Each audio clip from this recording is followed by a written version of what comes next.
My name is David Yancey. I've come all the way from California, United States of America.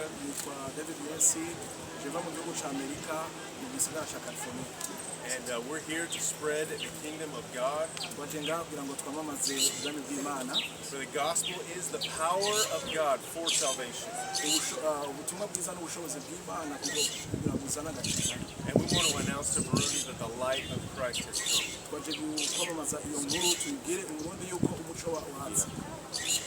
What message do you have for the nation during these crusades? Specifically, the message that you had. One thing that the Lord has been showing me is there's a lot of places that have been under oppression. There has been darkness and witchcraft. And the Lord's people have suffered under this regime. But the kingdom of light is here. That is going to drive out darkness. I want you, no matter where you're at, no matter what your circumstances are, you need to come out in faith,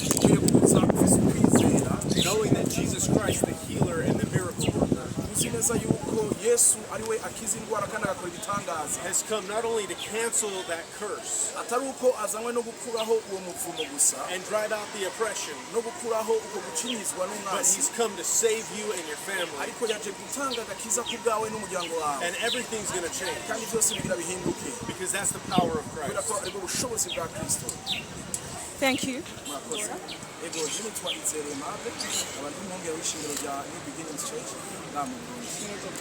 Pastor, uno munsi mwaramutse mutegura igikorane. Mbega mwaramutse mwakira abashitsi baje gukora igikorane Nyabugete. Mbega twumva ibikorane iminsi yose kubera iki kino gikorane? Ikibazo ciza kubera iki gikorane kubera ko arico gihe cy'Uburundi cyo kwakira abantu nk'aba bazazanye ubutumwa bw'Imana. Numvise ubutumwa Imana yamurumikanye ubutumwa buvuga Kristo atanga agakiza ariko Kristo akora ibitangaza. Bivuze ko arico gihe ciza yera kizwa muri 1996. Igihe nakizwa hari amazimisi y'avugishwa mbere y'uko nkizwa n'igihe nakizwa twarabumvise yuko Burundi Imana izo gukoresha mu buryo budasanzwe kuzana ikanguro ngaha nyene muri aka karere osi no gushika kumera z'isi twe twavyumva nk'ari indoto ngabo mbiye muri Bibiliya cyasanga igihe cyose Imana igiye kuzana ikanguro irungika integuza zifasha abantu baba barabwiye ubwo butumwa kugira ngo bakanguke kugira ngo bibutswe kugira ngo bahambe ubushobozi. Rero uyu tumufata nk'integuza Imana yazanye ni naco gituma twebwe nk'abungere b'Abarundi twabonye ko ari ngombwa yuko dushikira igikorwa kubera iki gikorane kubera ko ari igihe cy'Uburundi cyo gukizwa kw'Abarundi ariko si no kwambika ubushobozi no kubona Imana y'ubushobozi no kwamamaza ubwo butumwa tubushikana henshi. Mwotubwira kumwe igikorane gitunganijwe kizobera hehe, amasaha bitunganijwe gute, ababwizwa kuhaboneka bo barabahe?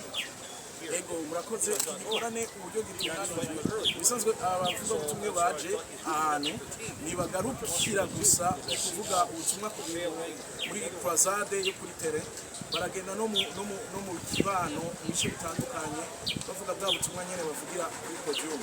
Kuvuga ngo muri mu nteguro zacu abashitsi bacu bazogenda ahantu ku masoko bavuga ubutumwa bwiza badakoresha mikrofone mugabo baganira umuntu ku wundi basengera n'abagwayi mbere bumviriza n'abantu kubafasha mu masengesho. Ku mugoroba amasaha 8:30 niho twiteze twese kwakirwa muri ico gikorane. Ni bande batumiwe n'umurundi wese ashobora kumva yuko akeneye kumva ubutumwa bwiza kandi baza ko ivya twese. Rero si nuko babivuze bavuga Kristo kandi bakareka Kristo akerekana ubushobozi bw'Imana. Turatumiwe twese kugira ngo twakire inkuru nziza. Rero si tureke ubushobozi bw'Imana bukorera mu buzima bwacu. Twarabibonye Imana ikiza abantu batandukanye naco gituma twiteze no kubona ibitangaza muri ivyo bikorane. Turabatumye mwese. Mwotubwira amatariki naho bizobera? Murakoze ni kuva ku itariki 18 azaba ari kwa kane iyi nyene turimo gushika kwa Mungu azaba ari itariki 21 turabastumira kuva saa 8:30 gushika saa 1 z'ijoro. Murakoze cyane. Thank you.